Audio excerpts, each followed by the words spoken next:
Hello, in this video I will show you how to define a lineage connection. Lineage connection can be done anytime in the process when you set up your Microsoft Purview Data Catalog account, especially when you are in the Data map, but better the sooner. And if you can do that very early in the process, it could be a good thing, especially if you want to track lineage. If you define lineage connection before scanning and you decided to run ETL utility job, all the information will be sent at domain level. And then after scanning, especially if you scope your scan, the asset will be then sent in the right collections. So the Lineage connection support connection to Azure Data Factory and Azure Data Share.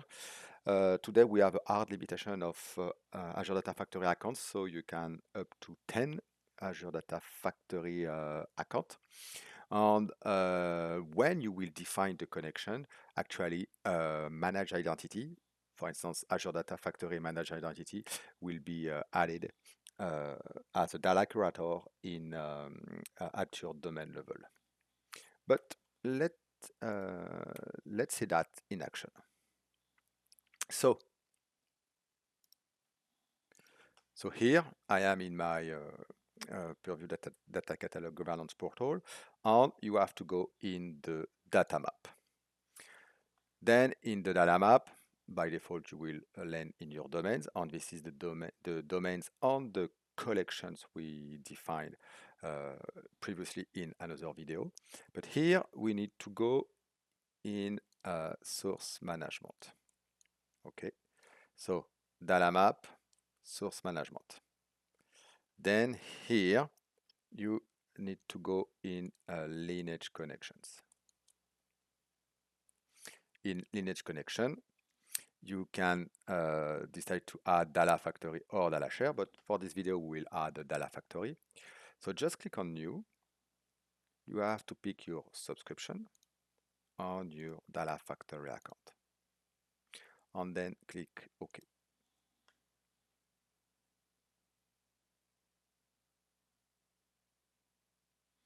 Here we go. So after a few seconds, you will get your data factory account added to the list, and you have to double check the status right over there. As I explained in the previous video, if I go back now at domain level here, and if I click on the role assignment, if I go to the data curator, you can see here the Azure Data Factory Manage Identity.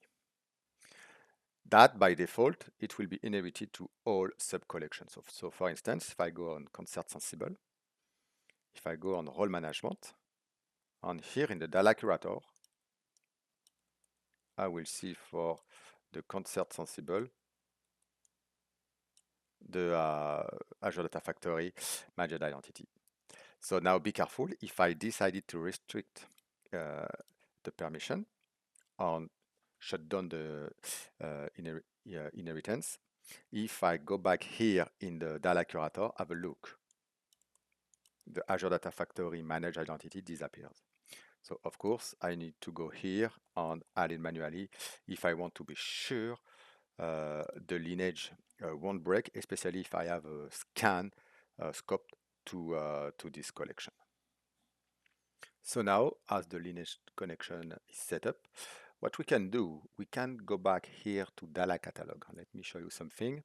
If I go on Discovery, Data Assets, and decided to export my data here by clicking on Microsoft Azure, and for Microsoft Azure resources, here, as you can see, there is no Azure Data Factory icon. So now what we can do, we can go back here in Azure Portal, launch the studio, and we will run Data Factory pipeline to see the impact of the lineage connection. So I'm just going here on one pipeline, and take a pipeline and copy the data like this, for instance, and trigger the pipeline.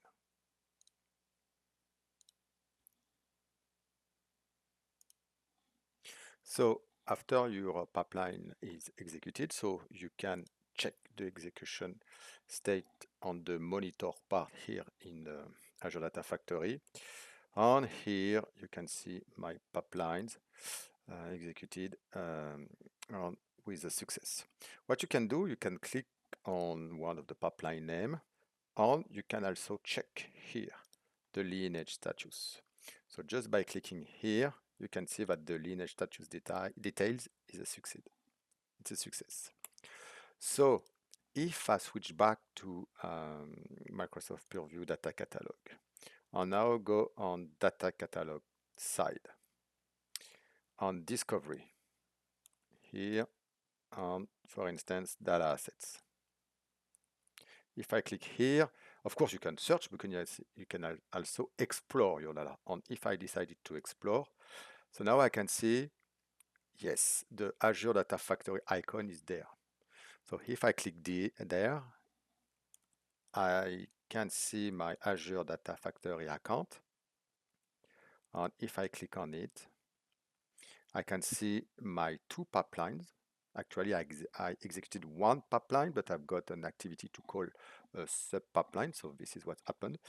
If I click on one of them, I can see here the data flow activity.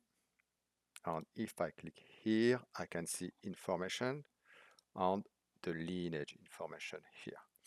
And as you can see, you can also navigate on the column, and you can also, for instance, click on the specific column. That is nice because you can see here, for instance, I click on prénom, a French term, and at the end of the line after transformation, prénom, actually it's also used in another column called full name.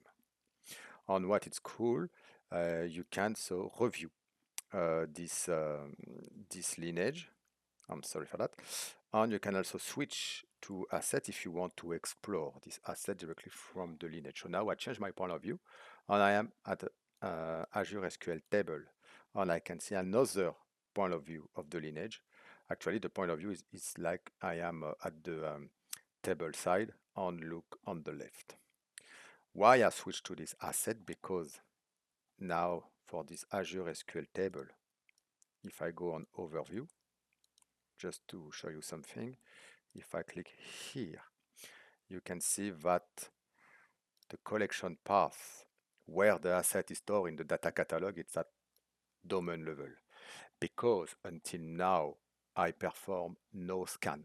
No scan has been done. So as the Azure Data Factory account push the lineage to Azure Data Factory, it doesn't know in which collection to send the information. So by default, it put the information at the domain level. And when I will perform the scan, and especially if I scope the scan to a specific collection, then the collection path here, it will be updated to the right collection.